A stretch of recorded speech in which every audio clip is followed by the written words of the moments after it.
কয়েকদিন আগে লাভাস রেস্টুরেন্টে একটা অফার ছিল, তো সেটা খাওয়ার জন্যই মূলত চলে গেলাম। আসসালামু আলাইকুম সবার, কি অবস্থা? আমি দিনাদার ফারিয়া, আমার পেজ নাম হচ্ছে জিফাত। শীতকাল হচ্ছে আমার সবচেয়ে প্রিয় ঋতু, কিন্তু এই শীতকালে যে আমার অবস্থা এই বছর এত বেশি খারাপ হবে আমার জানাই ছিল না। দেখেন, সে 11 তারিখ থেকে আমার ঠান্ডা লাগছে, এখন পর্যন্ত ভালো হয়নি। গলা গলা ভাঙাও ভালো হয় না, সর্দিও ভালো হয় না। আচ্ছা যাই হোক, এবার আসল কথায় আসি। ওই দিন আমরা এই অফারটা খাইতে গেছিলাম আর কি। এটার প্রাইস ছিল 660 টাকা। কিন্তু মজার ব্যাপার হচ্ছে খাবারটা আমাদের ভালো লাগে না। ভালো না লাগার কারণ হচ্ছে যে এই খাবারগুলো ছিল ঠান্ডা। শুধু ফ্রাইড চিকেন, যেটা ফ্রাইড চিকেনটা ছিল একটু গরম, কিন্তু আর প্রতিটা খাবার ছিল ঠান্ডা। আমরা যদিও প্রায় সাথে সাথে ওনাদেরকে জানাই, ওনারা চেঞ্জ করে দিতে চাইছে, কিন্তু আমরা তো কথা বলতে বলতে খাই ফেলছি, আর চেঞ্জও করি নাই। আর ওনারা আমাদেরকে পরে আবার পার্সেল দিতে চাইছে বা আবার দিতে চাইছে, বাট আমরা তখন নিই নাই। কিন্তু খাবারগুলো ছিল একদম ঠান্ডা, যার কারণে খাবারগুলো একদমই ভালো লাগে নাই।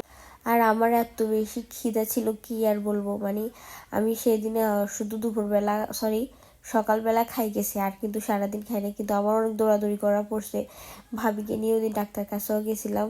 আর এখানে দেখেন, ফিহার প্রিয় জিনিস হচ্ছে কোক। সে কিচ্ছু খাবে না, সে শুধু কোক খাবে, তার কোক এত প্রিয়।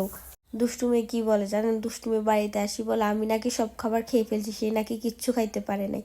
তার কাজটা কি ঠিক হয়েছে? সে তার আব্বুকেও বলছে আমি নাকি সব খেয়ে ফেলছি, তাকে কিচ্ছু দেই নাই। সে আবার তার নানাকেও বলছে ফারিয়া সব খেয়ে ফেলছে, তাকে দেই নাই। এই কোল্ড কফিটা আমাদেরকে রুহি খাওয়াইছে। দেখেন, খাওয়ার আগে কি অবস্থা থাকে আর খাওয়ার পরে কি অবস্থা হয়ে যায়। আমরা খেয়ে পুরো চেটে পুরো শেষ করে ফেলছি। এখন বলবেন যে খাওয়ার তো স্বাদ হয় না, তাহলে কিভাবে গেছেন? ভাই, টাকা দিয়ে খাইছি, টাকাগুলো কি জলে ফেলে দিব? তাই খাবারগুলোর স্বাদ না হওয়ার সত্ত্বেও খেয়ে ফেলছি, যদিও লাভাসে এরকম করে না।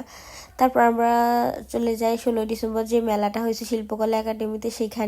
সেখানে এত এত এত বেশি মানুষ হয়েছে, কি আর বলবো। মানুষের জন্য মানে একটুও জায়গা ছিল না। এবছর তো 16 ডিসেম্বর বিজয় মেলা হয় নাই, যার কারণে এই মেলাতে অনেক অনেক বেশি মানুষ হয়েছে।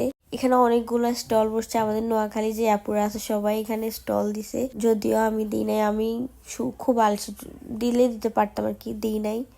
আর এখানে আমরা দুই বান্ধবী মিলে গল্প সল্প করতেছিলাম, কি কি অবস্থা এগুলো নিয়ে আলোচনা করতেছিলাম। মেলা থেকে কিছু কেনাকাটা করি আর না করি, কিন্তু মেলাতে গেলে এত ভালো লাগে। তারপর মেলা থেকে সরাসরি চলে গেলাম প্রাইম হসপিটালে। প্রাইম হসপিটাল যাওয়ার পরে ওর সাথে আমার পরিচয় হয়েছে।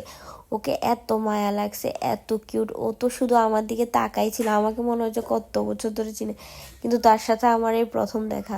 জানি না আবার কখনো দেখা হবে কিনা, ইনশাল্লাহ পৃথিবীতে গোল, হয়তো আবার কখনো কোথাও দেখা হয়ে যাবে। তো যাই হোক, সবাই ভালো থাকবেন, আমার পেজের সাথে থাকবেন, ভুল ত্রুটি হলে ক্ষমা সুন্দর দৃষ্টিতে দেখবেন, আর অবশ্যই কমেন্টে জানাবেন ব্লগটা কেমন লাগছে।